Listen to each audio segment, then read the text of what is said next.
Assalamualaikum warahmatullahi wabarakatuh.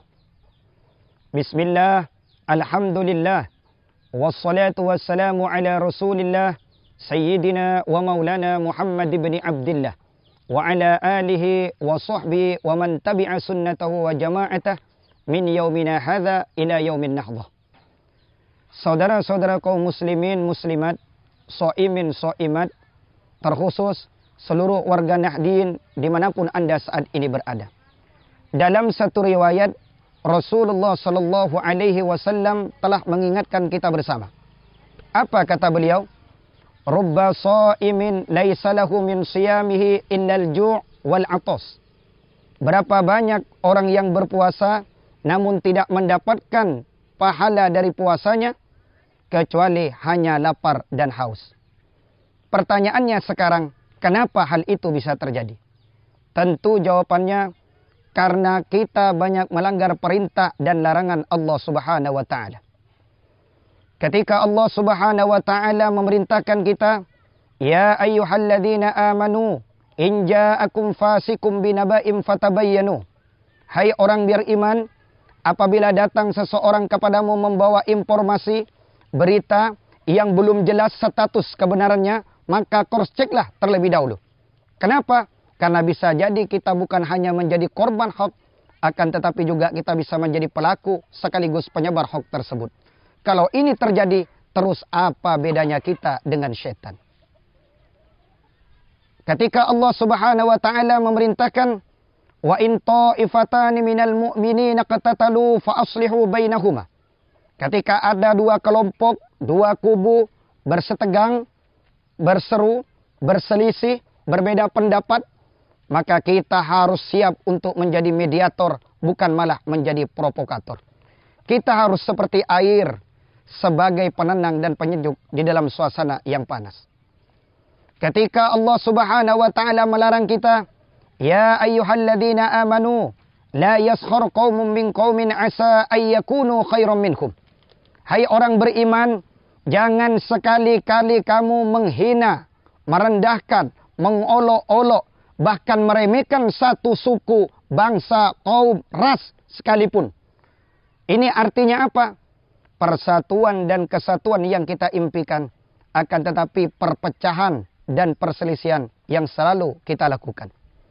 Ketika Allah melarang kita, wala tanabazu bil alqab.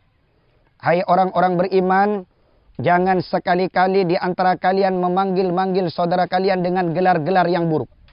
Justru fakta di lapangan membuktikan yang lain. Apa yang kita lihat?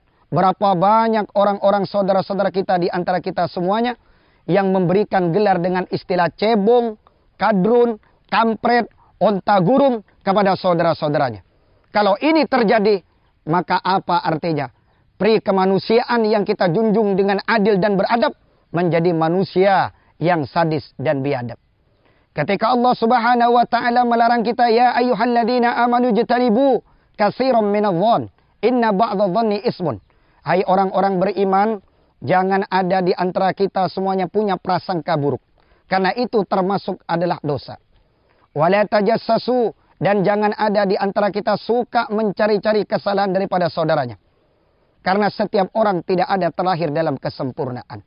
Berapa banyak di antara kita hanya hidup untuk mencari, mengkambing hitamkan kesalahan orang lain. Dan yang terakhir, Allah katakan, wala yaghtab ba'dukum ba'dah.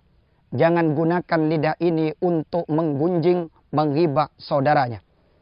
Ayyakula ahma akhi maitam fakarihtumu.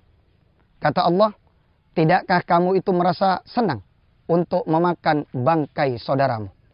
Saat ini, mulai dari yang melarat sampai yang konglomerat, mulai yang jadi santri sampai kiai, apapun status sosialnya, kadang-kadang lidah ini tidak pernah terlepas dari untuk mencaci, dari untuk menghibah, menggunjing saudara-saudaranya.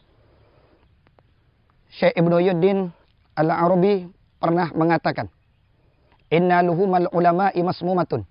Sesungguhnya dagingnya ulama itu adalah racun.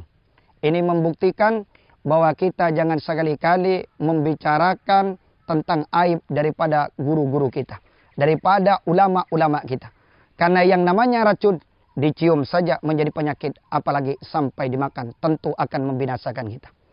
Maka di akhir kultum ini, saya mengajak dan berdoa kepada seluruh kaum muslimin muslimat, mudah-mudahan dalam suasana zaman yang penuh fitnah ini, kita semuanya dibebaskan oleh Allah Subhanahu wa Ta'ala dari fitnah dunia sampai fitnah akhirat nantinya.